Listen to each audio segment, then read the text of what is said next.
अस्सलाम वालेकुम, welcome to my channel. आज मैं आपको बताऊंगी कि मैं किस तरह मज़ेदार हलीम तैयार करती हूँ और इसके लिए कौन कौन सी चीज़ें इस्तेमाल करती हूँ। इसके लिए मैंने 1.5 कप चने की दाल ली है, 1/4 कप गंदम है, 1/4 कप दाल माश है, 1/4 कप दाल मूंग है और 1/4 कप ही चावल के हैं। इन सब चीज़ों को मैंने अच्छे से साफ़ कर लिया है और पानी से 2 से 3 बार धो के और गर्म पानी में इसको मैंने 4 घंटे के लिए भिगो दिया है।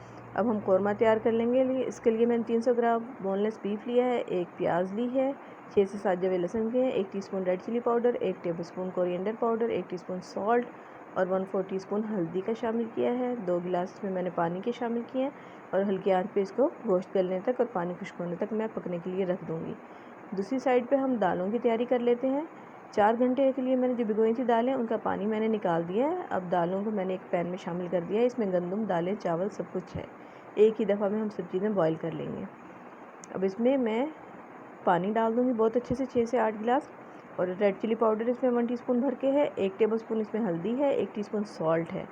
ये सब चीज़ें डाल के जैसे ही बॉयल आना शुरू होगा हम इसको कवर करके, कवर मतलब हमने हल्का सा ढक्कन हटाए रखना वरना दालें उबल के बाहर आ जाएंगी। इसको हम दालें गलने तक पका लेंगे। कौरमा हमारा जो है गोश्त गल गया है और पानी खुश्क हो गया। हम इसकी भुनाई कर लेंगे। अब 3 टेबलस्पून इसमें मैंने घी के शामिल कर दिए और इसको अच्छे से हम भून लेंगे। अब इसमें मैंने 1/4 कप दही का शामिल कर दिया है। दही को मैंने फेंटा नहीं, ऐसे ही शामिल कर दिया जब हम मिक्स करेंगे, क्योंकि वैसे भी ये दालों के साथ पक जाएगा तो कोई इतना इशू नहीं है। ये देखें, हमने इसको कर लिया फ्राई अच्छे से। ये कौरमा भी हमारा तैयार हो गया है। अब एक स्टेप हमें और भी करना है। कौरमे को हम साइड पे कर देंगे। अब ये मैंने एक पैन में 1/4 कप घी लिया, उसमें एक अनियन जो है वो स्लाइस करके डाल दी है। ये प्याज को हम ब्राउन कर लेंगे अच्छे से। हम आँच को हम दरमियाना रखेंगे, अगर बहुत तेज़ रखेंगे तो फ़ौरन से जल जाएगी। ये देखें, प्याज ब्राउन होनी शुरू हो गई है। जैसे ही प्याज ब्राउन होनी शुरू हो तो आप बस उसके पास से हटे नहीं, क्योंकि बहुत थोड़ा टाइम होता है प्याज के जलने में और ब्राउन होने में। प्याज को अच्छे से हम ब्राउन करके घी से निकाल लेंगे। बड़ा अच्छा से हमारी प्याज के ऊपर कलर आ गया। इसको हम निकाल लेंगे किसी प्लेट में और ये हम सर्व करते हुए साथ रखेंगे। ये देखें, जो ये बहुत क्रिस्पी हमारी प्याज फ्राई हो गई। इस दौरान जो दालें हैं हमारी वो भी बहुत अच्छे से गल चुकी हैं। आप चाहें तो इनको प्रेशर कुकर में भी गला सकते हैं। अब जो हमने कौरमा तैयार किया था वो भी हम दालों के साथ शामिल कर लेंगे।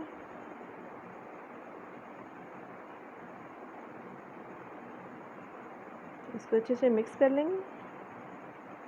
अब ये मैशर, जो हैंड मैशर है, ये भी मेरा ख्याल है हर घर में मौजूद होता है। अगर आप चाहें तो इसी से इसको मैश कर सकते हैं, दालों को और गोश्त को।